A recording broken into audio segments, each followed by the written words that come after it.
name is Johnny Baier. I'm the Executive Director at the American Banjo Museum in Oklahoma City. And welcome to one more of our virtual programs from the American Banjo Museum. Again, as we're getting over the hump of this coronavirus thing and starting to come out of our shells a little bit, we want to welcome you and thank you for tuning in again. It's really a delight to be with you on these daily programs and share some of our treasures and some of the things that will help us all get through this really weird time in our history. A couple weeks ago, it may be a month ago, it's been a long time, we did a banjo workshop here at the museum. And since that time, I've had a number of questions sent in based on the workshop that we're going to address today. They're all aimed at the 4-string tenor or plectrum banjo. And I say that because even though I'm playing a tenor banjo, we're going to be focusing on the right hand today. Some of the techniques and tips that people have asked for clarification or expansion on, we're going to talk about. So let's get going. If you have your banjo, you can get it out and play along if you'd like. That would be great. But let's start with the first question. And by the way, if something is already working for you and I give you something tip-wise or technique-wise that doesn't match what you're already doing or is contrary to what you're already doing, skip what I tell you and just keep doing what works for you, okay? I don't want to send anyone on a wild goose chase. I'm going to share things that work for me, and I hope if they can give you a little help along your banjo journey, that it'll be great, and that'll make my time worth it and your time worth it as well. So we're going to start with some questions that may be considered very simple for a lot of folks. Picks. What kind of pick should you use? I tell people all the time, pick control is the key to doing right hand technique with any degree of authority and how should I say, accuracy. And if you can't control your pick, you're not going to have that accuracy and real control of the right hand that you're going to be looking for. So for most people, I suggest starting with a very thin pick. Thin picks allow you to hold onto the pick. You can bend them a little bit to conform to how you want to hold it, and they will give a lot. There'll be a lot of flexibility in the pick as you strum across the strings, as opposed to with a harder pick that won't flex and will fly out of your hands all the time. How do you hold a pick? No matter what anyone tells you, there's going to be at least 5 books telling you how to hold it differently. I'll show you how I hold my pick and you can go from there. I typically use my index finger and my thumb holding the pick in this manner. And if I'm trying to really dig in for volume, I'll use my third finger for a little bit more tautness on the pick. But generally these 2 fingers are how I hold the pick. Now what you'll have is a book that's going to tell you should put the pick like this on your forefinger and then hold it with your thumb and wrap around. And a lot of guys play like that. You can find any manner of holding the pick. As long as it works for you, it works. Don't tell yourself you're doing it wrong because a book tells you to do it a different way. If it works for you, great. Now, if it's not working for you, you might want to consider one of the accepted ways of holding the pick. I don't know that there's a book that's going to tell you to hold the pick the way I do, but this is how I work the pick, holding it like this and bending my wrist around a little bit so that the face of the pick and the point of the pick is basically square with the strings. Another thing I do is rest my little finger, the knuckle of my little finger, right on the head. Even if my hand is moving around, you will notice that knuckle rarely moves. I do that for a number of reasons. If I keep my little finger intact for the most part, it doesn't allow me to use too much wasted motion going too far down or too far above where the strings are. The money shot for your picking is where the strings are. If you're going way down here or way up here by strumming like this, you've wasted all this space down here and all this space up here.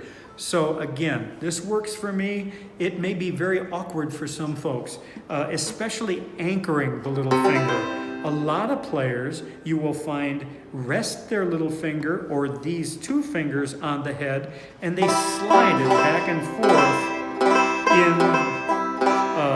basically in synchronization with the rest of their strumming stroke. That works for a lot of players. If your head has got a surface on it, that's going to create a scratching noise as you rub your hands across it. So what I do for the most part is try to keep my little finger anchored, and occasionally I will slide it a little bit when I'm doing kind of a longer stroke. But for the most part, for me, that's how it works. Anchoring it, it creates a couple of things. As I say, lack of wasted motion above and below the strings, but it also gives a reference point to the up and down of where the strings are. Getting my reference point with my little finger, I always know where the top of the strings are. If I want to dig in harder with my pick, like a boxer would want to get that energy going all the way through his opponent's body, you can dig the pick down further into the strings. You don't want to hit the head while you're doing it and get that effect, but you can get the pick down closer to the head and dig in deeper. Or you can be very light and dance on the strings like I love to do, just on the top of the strings. And I do that on a regular basis in my playing. But a thin pick will allow you to experiment with all of the things I've just talked about. Basically trying to eliminate too much wasted space below and above, and getting a handle on where the top of the strings are and how far down you can go before you start hitting the head. That referencing all is done by, in my case, holding that little finger as the pivot point of giving me a reference point for everything I do. Now, in terms of my playing, I like to use a heavier pick. This is something that you need to work up to. You should be able to, even if you're not anchoring your head, you should be able to strum with a very light pick. Fairly easily and still maintain control of the pick. What happens when you go to a heavier pick, you will get a much deeper sound and you will have much more potential volume from your banjo using a heavy pick. But you will also risk the chance of dropping the pick a lot closer. So what I'm going to do here, just listen to the difference in sound. This is the light pick, and I'll strum it as I would normally strum with my little finger in place. Now listen to the difference in sound with a heavy pick. The sound is rounder, it's fatter, it doesn't sound thin and tinny like a tenor banjo normally does. One of the things about the banjo that I've always tried to do is make it appealing and relevant to the modern ear. People today, whether they're musicians or not, are pretty good judges of what they like to hear. And a tenor banjo that is being played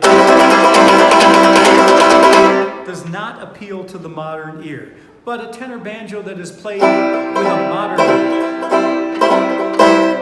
modern fat sound, more like what you would hear on a guitar, is something that is more appealing and relevant to a listener. And if you don't offend them by hitting a banjo too hard or too loud, you got a chance of getting an audience for the rest of your performance. So what I like to do is play in that manner. Very soft. When I think of the banjo pick that I'm holding here, it may sound silly, but I think of Fred Astaire dancing on the strings. I'm not trying to dig in for the most part and pick it real hard. I'm trying to play nice and easy.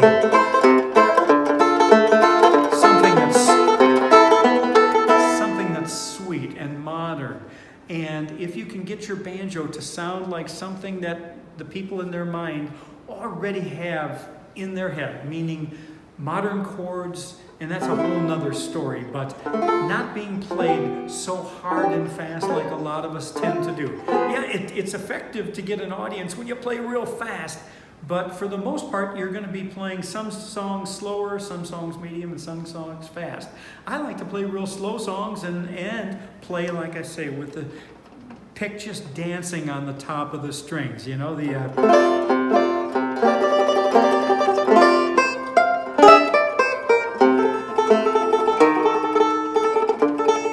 stuff like that. It to me is a very pleasant way of playing. Again, if it works for me and you can get something out of it, great. If not, keep on doing what you're doing. But I tell you what, let's go over a couple more of these techniques that some of the folks from the first workshop have asked about. I got into a subject we call broken chord strokes. This is a very broad category or a broad umbrella of banjo playing technique.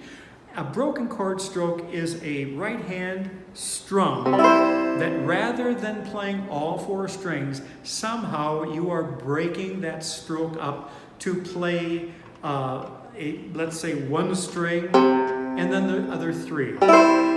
This is a broken chord stroke. C string by itself and the other three strings.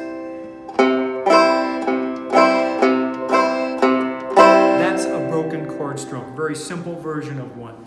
The neat thing about this is that if you're playing all by yourself, using a simple broken chord stroke where you focus on the bass strings and the top strings being separate, you can create almost a little bass line for your accompanying yourself if you're singing. Let's say, here's another version of that, what I just showed you. It's the C string and then the G string.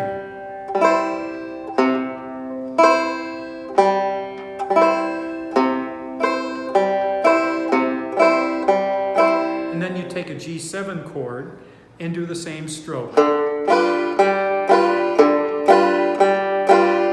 So what you're getting is basically a bass line. Boom, boom, boom, boom, boom. And then you're getting accompanying chords on these top strings. Boom, boom, boom, boom, boom, boom, boom, boom, boom. Put together, yes, sir, that's my baby. Sing it. Yes, sir, that's my baby. No, sir, I don't mean maybe. The difference, if you weren't using the broken chord stroke, it would sound like this. Yes, sir, that's my baby. No, sir, I don't mean maybe. You hear the difference? Yes, sir, that's my baby. No, sir, I don't mean maybe. It's a really, really simple broken chord stroke that will open up big doors in your playing, particularly if you sing and you play alone, because you can use that little bass line all over the place. Getting a little bit focused on the left hand here as well. If you'd like, you can do some alternate chords and moving around here so that you're not using the simple chords I was just showing. So you go like, yes, sir, that's my baby. No, sir, I don't mean maybe. Yes, sir, that's my baby now. So the chords were, C, and then that little passing passage, E minor 7, E flat diminished to G7. Rather than going right to the G7, you use E minor 7 to E flat diminished, and then I go to the G7. So it's, yes, sir, that's my baby. No, sir, I don't mean maybe. Yes, sir, that's my baby. Now, a very simple use of a broken chord stroke. Now, you can get really, really involved with these broken chord strokes. I went over this little imitation of 5-string banjo picking that you can kind of do on a 4-string banjo by using an open string to mimic the droning string on a 5-string, and then using some simple, closely harmonized intervals. And one of the things that people ask, show that again, show that again, show that again, because I want to make my tenor banjo or my plectrum banjo sound like a 5-string banjo. In this case, it's kind of specific what I'm going to show you to the tenor banjo, but the concept will work over to a plectrum banjo as well, particularly if you do this little picking pattern. What I do is a stroke which is using 3 strings on the tenor banjo. It is the G string, the D string, and the A string. The pattern is, picking-wise, down, down, down, up. Down, down, down, up. The A string becomes my droning string. On the G and D string, I play a simple pattern like this. This is a D note, an F sharp note, 2 notes of a D chord, and then the A string makes the 5th of the D chord. And it sounds, if I were to strum it with all 3 strings at one time, like this. Then I make a variation of the G string, or a G chord, by adding the G, raising the F sharp to G, and I is strumming all three strings at once, not breaking the chord up. Sounds like this. So, the two chords, D, G, kind of a suspension there, and then an A7 chord, meaning I use a C sharp and E. It's a long stretch with your left hand. C sharp, E, and keeping that A open. So if I were to strum without breaking the chord stroke up, it sounds like this.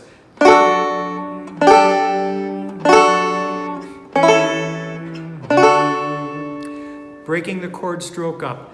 Down, down, down, up, down, down, down, up, down, down, down, up, down, down, down, up, down, down, down, up, down, down, down, up, down, down, down, up, down, down, down, up. And it's starting to sound like a bluegrass banjo, don't you think? At least for the ear of the listener, it sounds enough like it. When you get it really fast at performance tempo, that's when it really kind of takes on that flavor. I usually play it about here.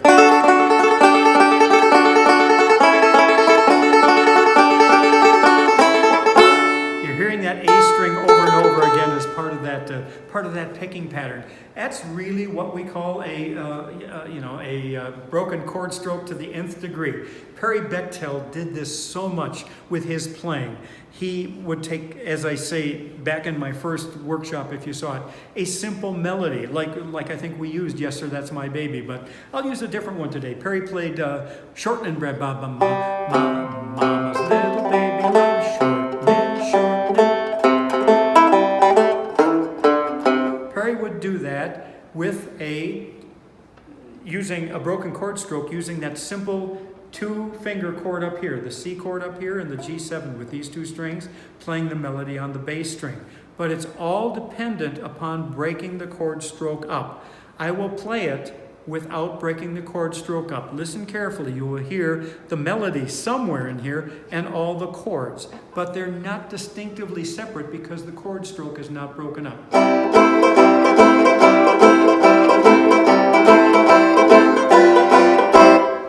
Here, break the two things up.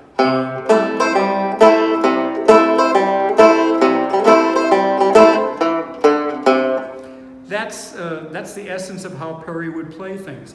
Remember the little down, down, down, down, down, down, up stroke I showed you? You know, this thing? That can be adapted to this as well.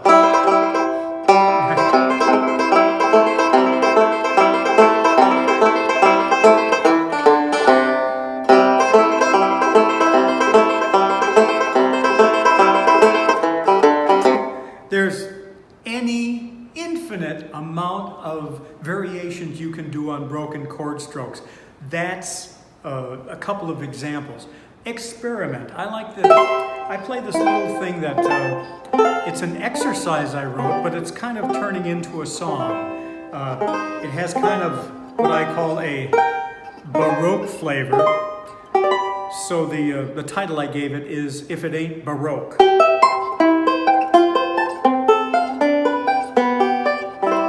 That again for you. I start the song with these chords, just strumming all three strings, just 3-string chords.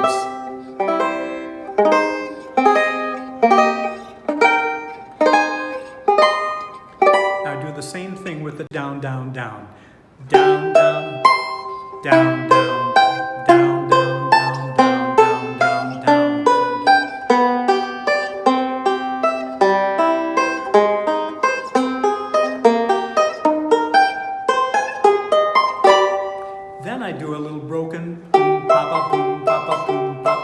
G string, hitting that, and then hitting the top two strings above it.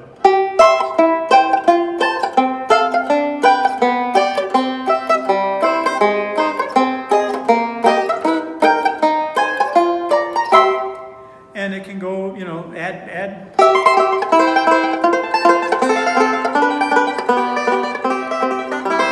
That's the down, down, down, up pattern I was talking about before. You can take a simple, this is just C, C, F, F, G, G, C, C. Little little different. A flat, E flat, A flat, G. That's the song. But adding these little patterns makes every section sound a little bit different. I'll take it from the top.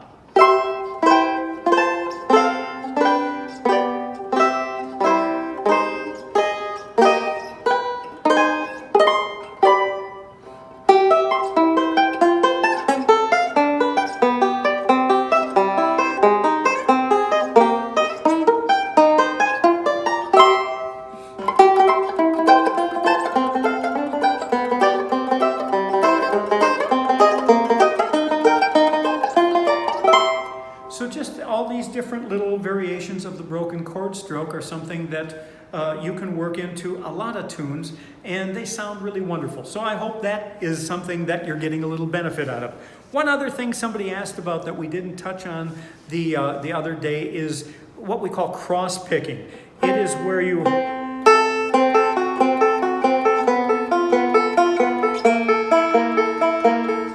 are literally crossing over particular strings. In this case, I'll do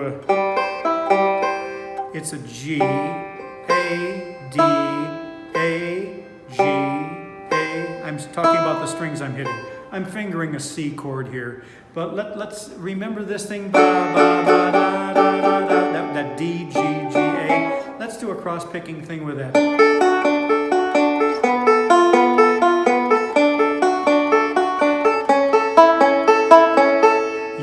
Jumping, starting with the G string, you are jumping over the D string and hitting the A string, cross-picking, and then hitting the D string.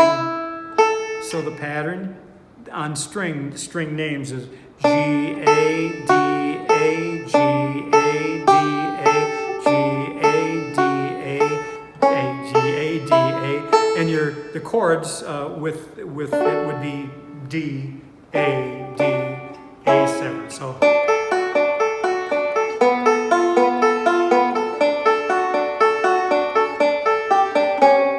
and then if you want to add a little bit of a really extended or kind of hyper cross picking, sometimes I do.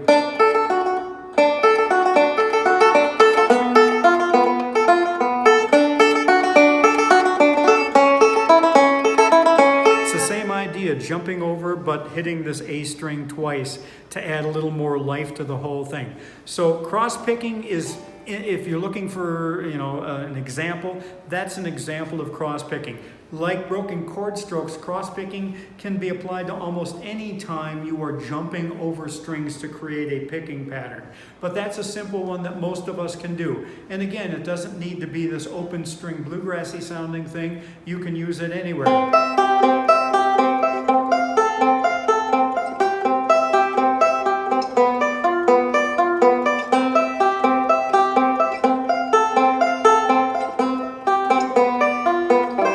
Something that adds, again, a new flavor and something to your playing. You're not changing anything with the right hand.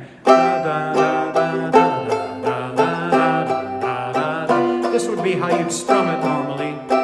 F, C, G, C. I will cross pick.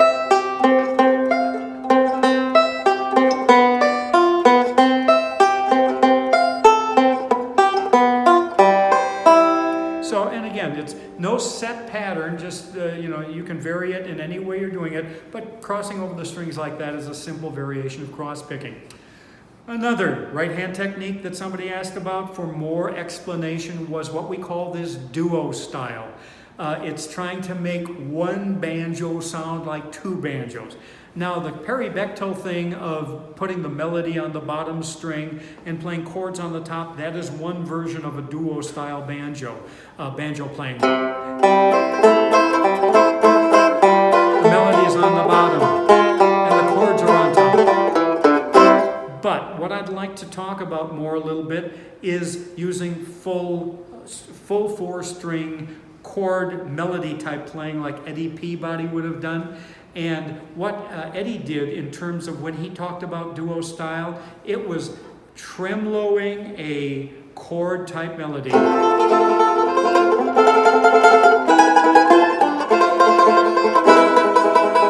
And then accents to give the illusion that there's another banjo player playing on the beats 2 and 3. So he's strumming and tremoloing all the way through. Now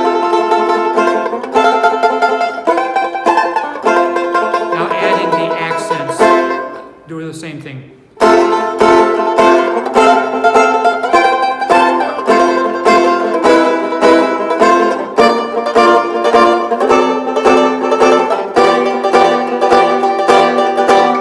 Okay, that sounds much better on Plectrum Banjo, by the way. But the idea is, rather than keeping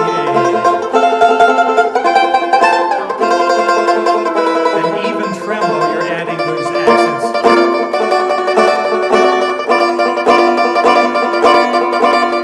If you want to do something resembling a broken chord stroke, but still chord melody style, you can keep that melody on the top string of your banjo and then play the accompanying chords underneath, like this. I will do.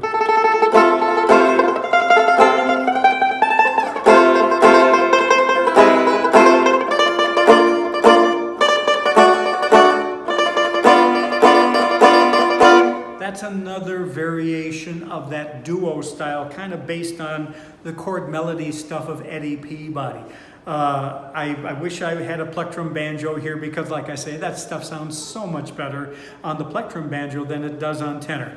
But for those of you who asked about a little more elaboration on the duo style, I hope that was helpful. Finally, let's do one more thing, and again, I wish there was a Plectrum Banjo in my hands right now, but I'm going to try and illustrate something that I think is very important to those of you who play either Plectrum Banjo or tenor banjo and want to play chord melody style banjo a la Eddie Peabody. And I'm not talking about the broken chord stroke stuff, but just playing,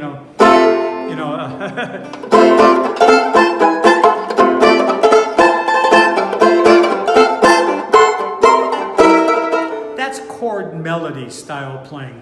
It has the melody on the top string and appropriate accompanying chords underneath it, with basically all 4 strings being strummed. One thing that a lot of people who play chord melody forget to do, or could benefit by doing, is when they play the beat that has the melody on it, or the melody is changing, trying to what I call arpeggiate that stroke. Rather than playing like a strum like this, you want to...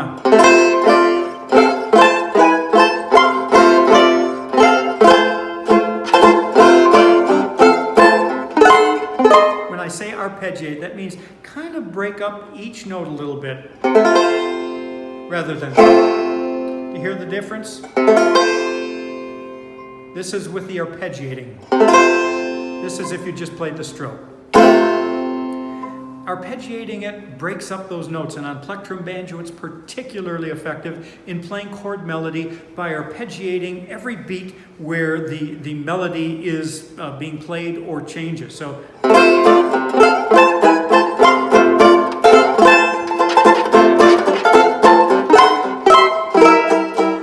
notes where on the beats where the melody isn't changing, you just keep the standard rhythm going.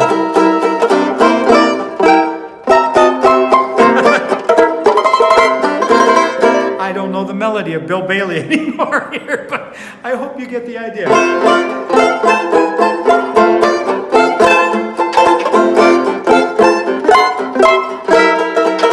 That was kind of an exaggeration, but keep in mind, if you arpeggiate those things, it pops that melody right out, and especially on Plectrum Banjo is a wonderful way to accent the melody the way Eddie Peabody did. And additionally, of course, Eddie Peabody would give a little accent beat on every time the melody was changing with the right hand, to really drive that melody home and then still keep the rhythm going underneath it. So these are some of the tips and tricks that help us get through a show. If they're helpful to you, this has been a really well-spent 25 or 30 minutes. And if they're not helpful to you, I thank you for tuning in and listening anyway. It's a joy whenever I can share something that will help somebody on their musical journey. I hope that's happened today. For now, let me say thanks again for tuning in to the American Banjo Museum virtual tours here. We're delighted you're with us. We hope you're healthy. We hope you're happy. We hope you're playing the banjo. Keep your donations coming in. Please become a member of the American Banjo Museum. We'd love to have you as part of our family. So for right now, I'm Johnny Baier. Thanks for tuning in, and until next time, we'll see you later. Bye-bye.